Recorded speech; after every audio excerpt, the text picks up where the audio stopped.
Welcome to another episode of Beyond the Hustle.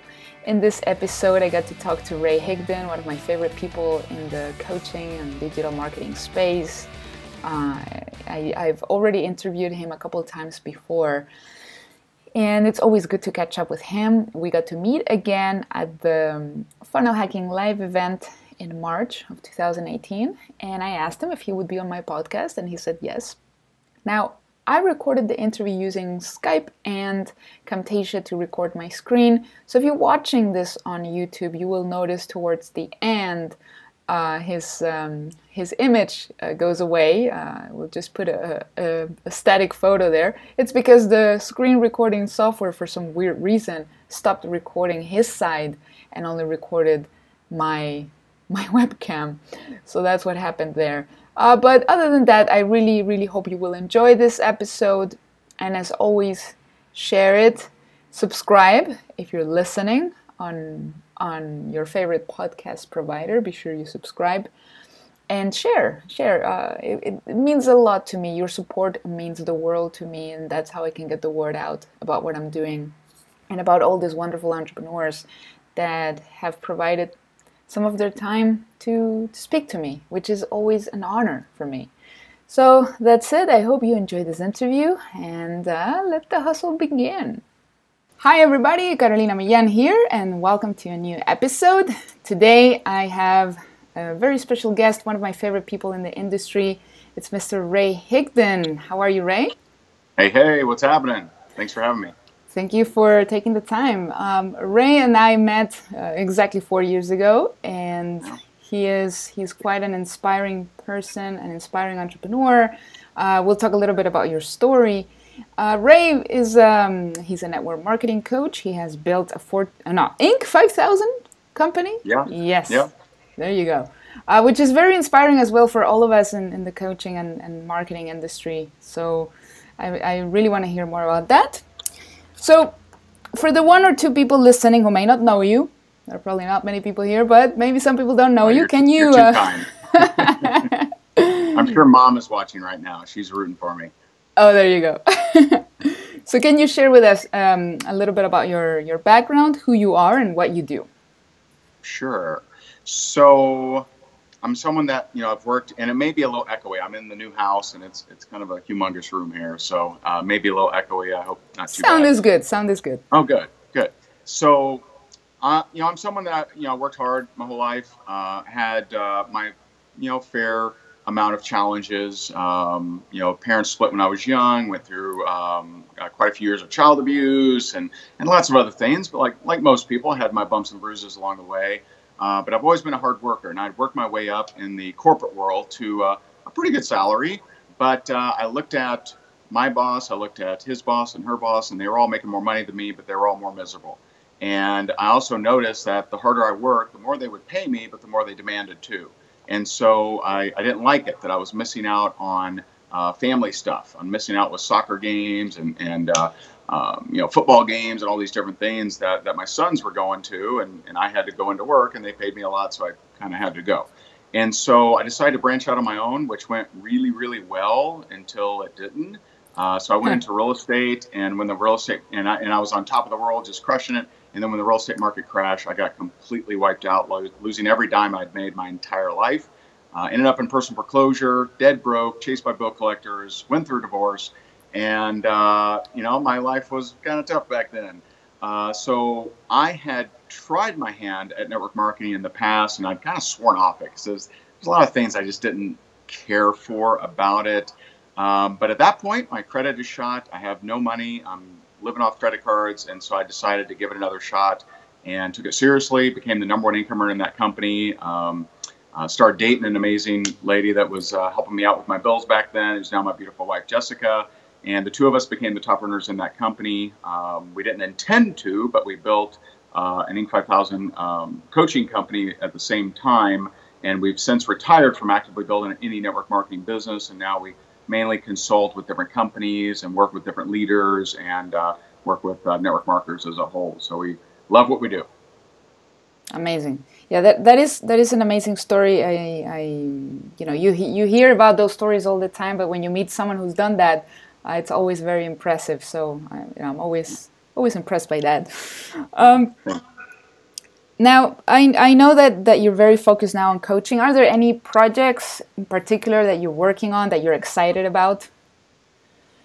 Yeah, I mean, I would say the thing that has us, extremely fired up, and it has for the last 9 months, is we decided to do something a little different for our profession, and we launched a community.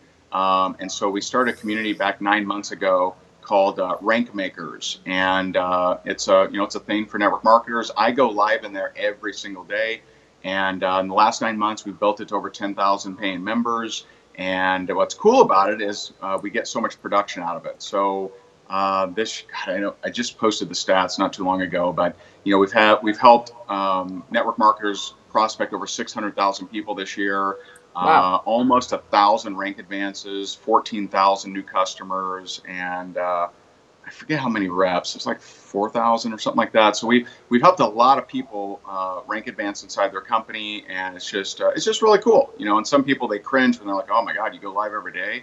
I love it, so it's awesome. It's like really, really cool. So that's probably our big thing right now, and probably will be for a while. We're just very focused on growing that community.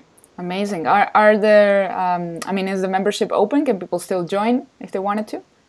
We open, as of this recording, it is open. We open it 1 to 2 times a month. And so, if someone was on here that is a network marketer, want to check it out, you can go to joinrankmakers.com. Joinrankmakers.com. We're going to put that in the description for sure. Cool. Amazing. So what do you think from your story, right? You went from foreclosure to network marketing and now building this very successful coaching company. What do you think has been a quality about you that allowed you to do that? And what belief did you have to let go of to make this happen? Yeah, I would say one of my super strengths is just consistency. I've done 1 to 2 videos every day for 9 years. Wow. And, there's just, and people ask, like, how do you do that? Or, why, and I think it's just, what I've learned is that I have to be fired up about where I'm going, or I can't force myself to do anything. And so there's been a couple times in my life where it made every logical sense in the world for me to stay where I was, but I left because I just couldn't make myself do it. And so it's something that I've always, whatever direction I'm going in, I've always taken the time to develop a really strong vision of who I want to become inside that world. And the person of who I want to become, it becomes my vision, and it's a ruthless dictator, so I have to do it every day. So it's really not even an option. Like I don't. It's not like, hey, will I eat good today or not? It's you're going to do a video whether you like it or not. And so I would say that's probably the biggest one, is just consistency. Secondly, I would say there's some bad to this, but way more good than bad, not having to have it perfect. So everything we've ever launched had major problems, and everything, I remember in 2011, I had been blogging pretty much every day for 2 years at that point. And I'm at this event, and I'm feeling kind of good because I'm starting to get some leads, and I'm starting to make some extra money. And this guy gets up on stage, who I respected, and said, "Hey guys, you should all be blogging, and it doesn't have to be pretty. Look at Ray's blog. It's the ugliest thing I've ever seen." And I'm like, "Oh, really? It is?" Like, I didn't know. And so, like, everything we've done has not been perfect. We didn't sit around and blueprint it for 12 months or years. And, I know a lot of people that came in and started doing similar things to me 9 years ago that I think are still working on their tagline, or still working on their brand mark, or their perfect color or font or whatever. And I just, we rolled out a lot of stuff that maybe wasn't perfect and maybe didn't even look pretty, but we rolled it out and we learned in the streets versus up here. There you go. I think too many people are struggling still today with everything having to be perfect. Yes. And the trap of learning and learning and learning and never implementing. And that's one of the things I've learned from you that I really like, and I always quote you when I mention it, is your invest, learn, teach principle. Yeah. Can you tell us a little more about that and how people can implement that in their own business? Yeah. So, I mean, if you're a serious entrepreneur, you're investing your time and most likely money to learn things. And that's, if you're not, then you're just not a serious entrepreneur. So if you're a serious entrepreneur, you're investing your time and most likely money to learn things through, courses or books or seminars, workshops, coaches, mentors, whatever. And what very few people do is they actually take the time to share what they learn. And so one thing that's really driven our growth and I think our attraction factor in the marketplace is that we invest a lot of money, more than most, in learning, and getting the right coaches and going to the right masterminds and mentors, etc. But we share what we learn. So I don't know what this year's numbers at, but last year we were over 500,000 in coaches, mentors, masterminds, blah blah blah, all this different stuff. But we went back to our clients and shared a lot of what we learned. Just this past weekend, my beautiful wife was in a 4-day event that was, I think most people, we got a little bit of a discount, but most people paid $8,500 to attend that thing.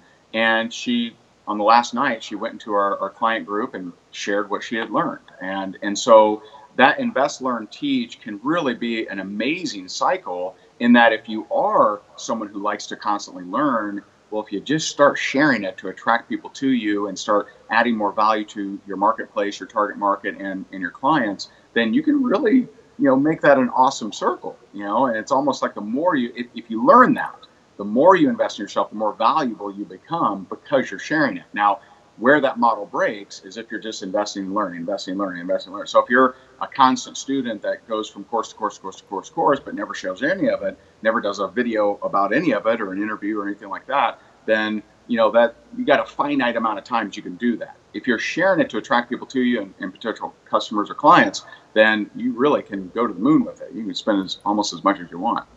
Mm-hmm. Yeah, absolutely. That's also one thing that I've been implementing myself, is investing in myself and then teaching it to the people that I work with.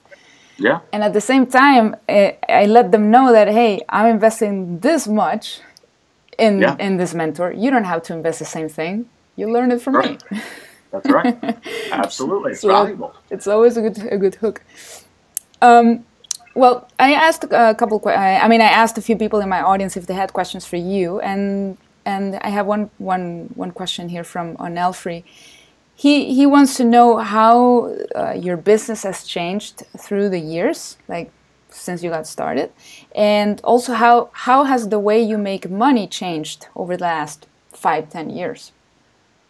Yeah, a lot. Let's see. So, I mean, let's see, what year is it? 8 years ago, I was the #1 income earner of a network marketing company. And so majority of my income was definitely coming from that network marketing company. And, now because of our position in the marketplace, we did end up selling that position. We sold that business center.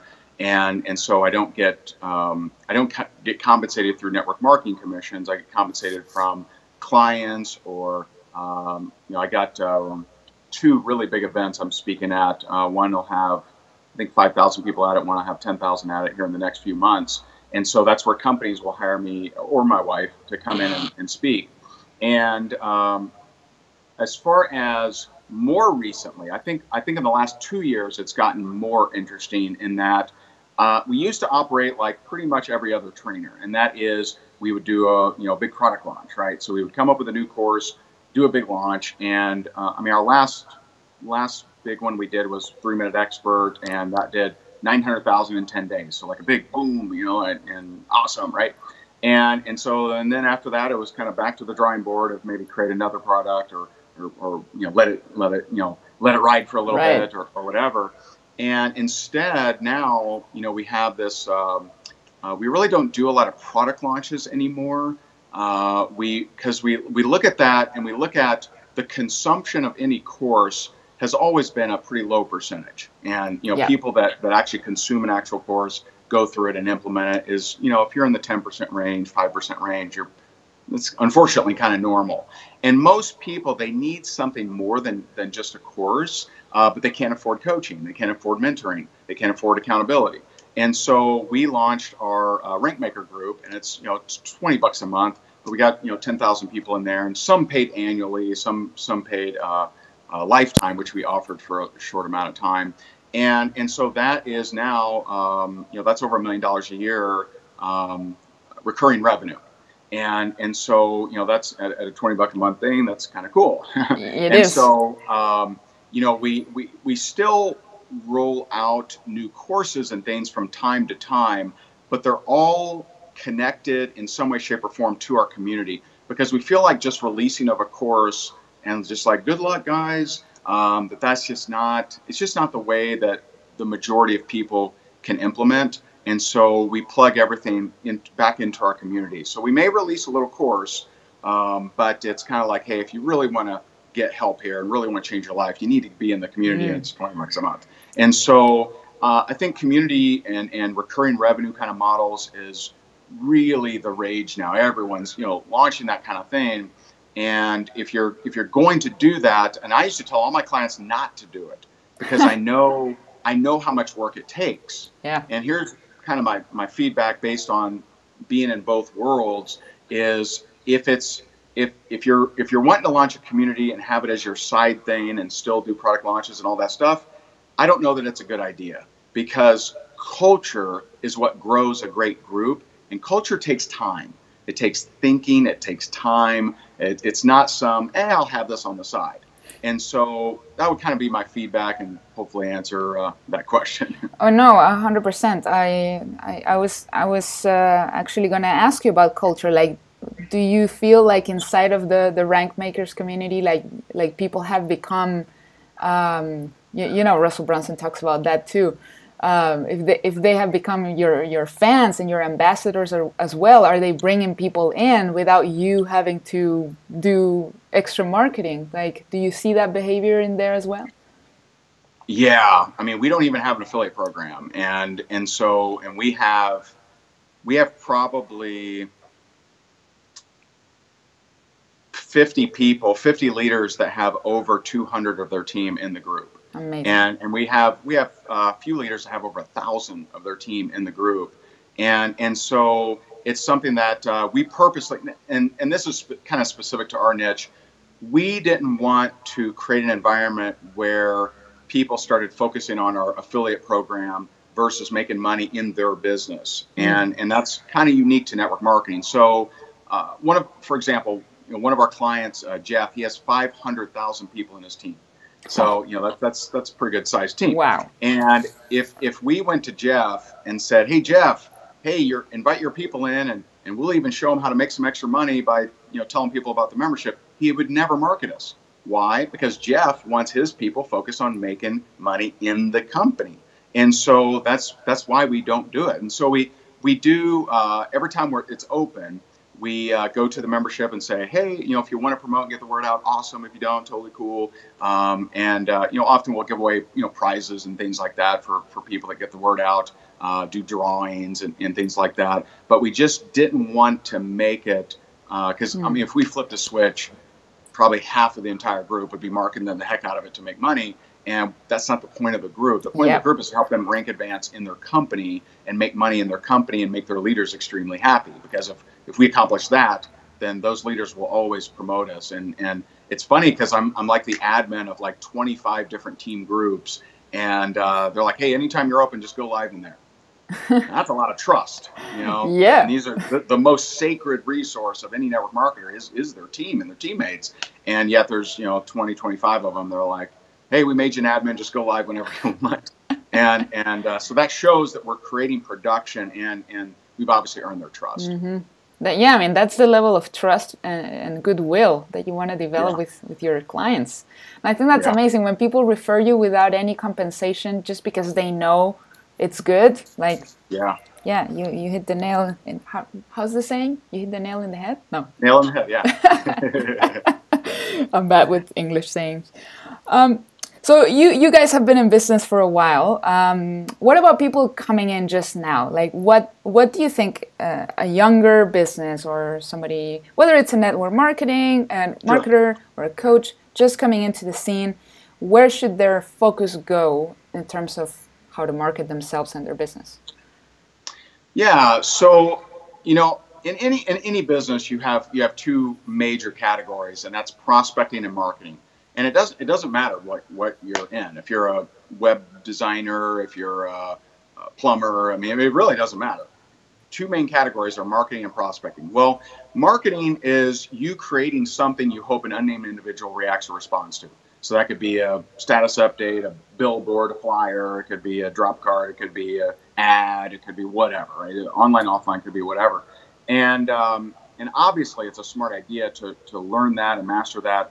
And there's also old school prospecting, which could be online, offline, cold market, warm market, where you're reaching out to individuals and just saying, hey, this is what I do. Do you know anyone that might want this benefit?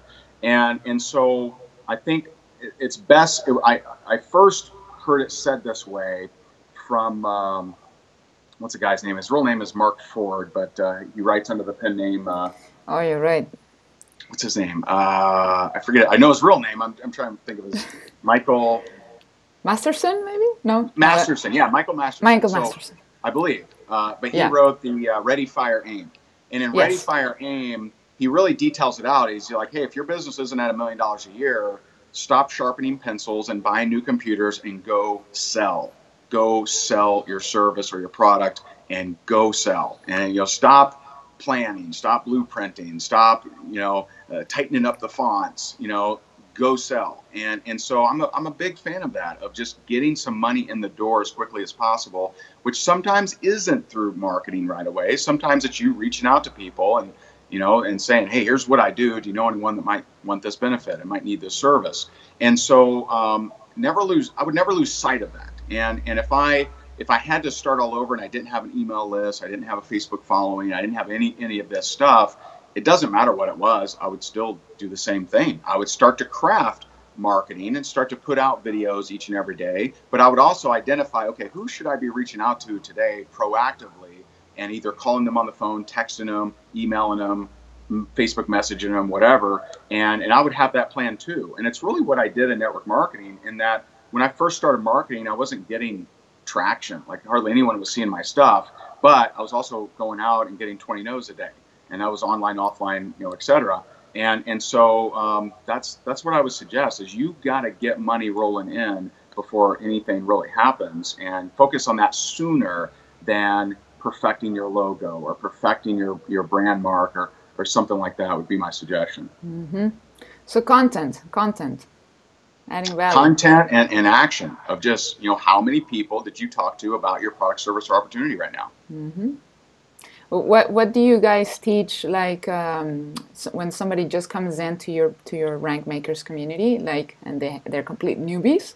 Like what is the number one focus or the number one skill that you teach them? There's a few in there, and it depends on where they're at in life. I would say for most, it's to really understand having a long-term vision of their business. And so, for example, a lot of people, they join network marketing to create financial freedom. They want to create more residual income than they have in bills, and create that cash flow, create that residual income. And so we'll just do things to make them see things a little differently. Most people out there, they'll, I've been in my business for 6 months. I've spent more money than I've made. And that's common. That's really common. And so we'll just kind of flip it on its head and say, okay, I just want to ask you this question. What if it took you 10 years to become financially free? And what if, God forbid, right, that it took you 10 years, what's your alternative? Like, do you have an option? Is there a hedge fund coming your way? Is there a windfall inheritance coming your way when grandpa dies or something like that? Like, do you have a way in 10 years to be financially free? 99% of people don't. And so what if it took that long? And so just getting them to stop evaluating the day to day if they should continue on or not, and just start saying, hey, what if it takes me a few years? You know what? That's not that bad. And so I think that's one of the big kind of things there. And I would say probably the second one would be posture. And posture is the belief in what you have, regardless of external acceptance or approval. And so just knowing that there's a lot of people that never agreed with me, and we still made millions. So it's okay. So you don't have to have everyone accept, approve, or agree with your idea for you to do really, really well and become successful. Mm-hmm. So develop some sort of self-confidence in yourself and what you have to offer. Yeah. And Yeah. yeah, just know that not everybody's going to agree with you or love it. That's that's important. Here's a maybe deeper question, I guess, but who is somebody that inspires you today? Whether it's someone you follow, one of your mentors, someone you've met or you haven't met, who inspires you? Who inspires me? You know, I mean, people like, Jim Rohn definitely inspires me. Rest in peace. You know, the fact that he transcended, the profession to impact people in all different industries all over the world. That's definitely inspiring for sure. You know, our focus is certainly network marketers, and I really make a stand for that because I think it's a profession that needs a lot of help, and we feel that we can add value to it. However, almost everyone knows the network marketers. So if we impact network marketers, then it will impact other things. And so Jim Rohn definitely would be up there. Bob Proctor, that's a guy that for those who haven't seen him on stage, I mean, what is he? You know, he's 80 something, and that guy rocks that stage like any 20-year-old I've ever seen. And so he's definitely inspiring. I hope to be as awesome as he is at his age. So I would say those two kind of come, top of mind for me. Mm-hmm. Yeah, definitely amazing people in this space. Yeah. All right, and to wrap it up a little bit, first of all, for the people who are watching this on YouTube, perhaps Ray is right now in his new house. We're not going to tell you the address, of course. Yeah.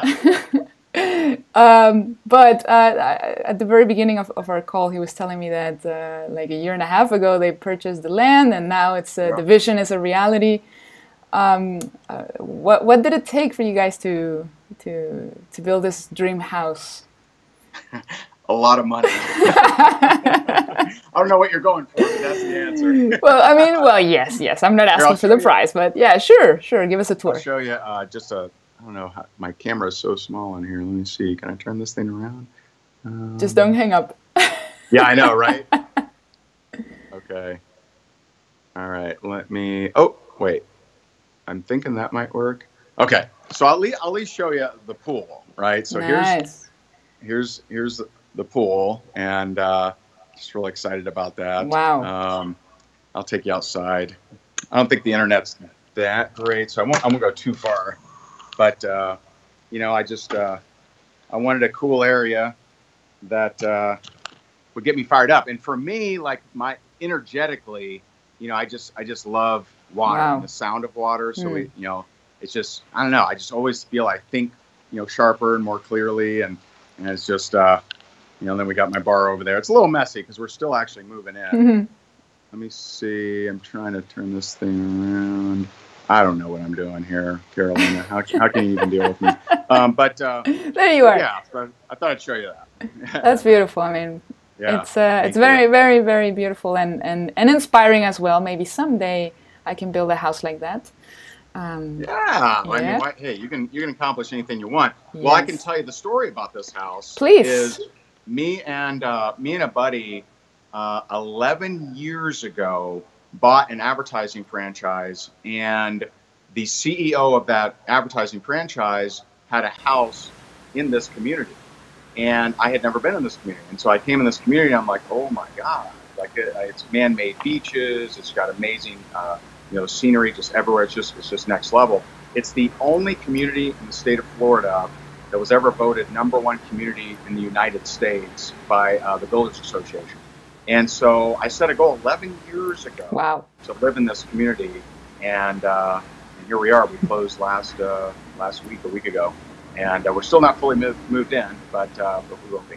Yeah, that's it. Vision. I recently I purchased land myself here in Chile, and we still haven't started building, but we've been watching like architecture shows and like trying to envision the ideal house. So you'll hear about it when we have it. But okay. yeah, it's amazing. Sure it's gonna be amazing. Yes. So finally, any final words or recommendation for people struggling with network marketing or affiliate marketing or coaches? Any words of wisdom that you can share with them? Yeah, if you spend more time focused on what your marketplace needs than what you need, then your business will change. And once upon a time we looked at, okay, what can we sell? Like what will bring in some money because we need some money. And now it's more of, okay, what is the profession? What do our people need? What does the marketplace need? And it's just a very different focus, and it's like, floating downriver versus swimming upstream all the time. And so the world doesn't care what your sales quota is. They don't care what your bills are. They care what impacts them and what bothers them and their problems. So my buddy Ben Settle, which I'm sure you know, he says, if you're selling weed killer, then focus more on their crabgrass than your weed killer. So what that means is focus more on their problems than what it is that you have to offer, and your business and life will change. You got it. You got it. The market will tell you if your product sucks or not. That's right. Well, Ray, thank you. Sometimes it does, and I think some people get too emotionally attached to their product or their company. You got to fall in love with your clients. Tony Robbins says that. Fall in love with your clients, not with your product. Amazing. Well, Ray, thank you so much for your time. Yeah. Thank you for showing us your house. I look forward to maybe one day I get an invitation. I don't know. You should. and thank you. I'll let you know when the episode goes live, so you can help me with a tweet or a share or something. Sure. Let's do it. And thank you for sharing all your insights and your inspiration. And I look forward to see you again soon, hopefully. Awesome. Thank you. Yeah, till next time. Not 4 years from now. No, not 4 years from now. It'll be sooner. Promise. Bye, my friend. You got it. Thank you.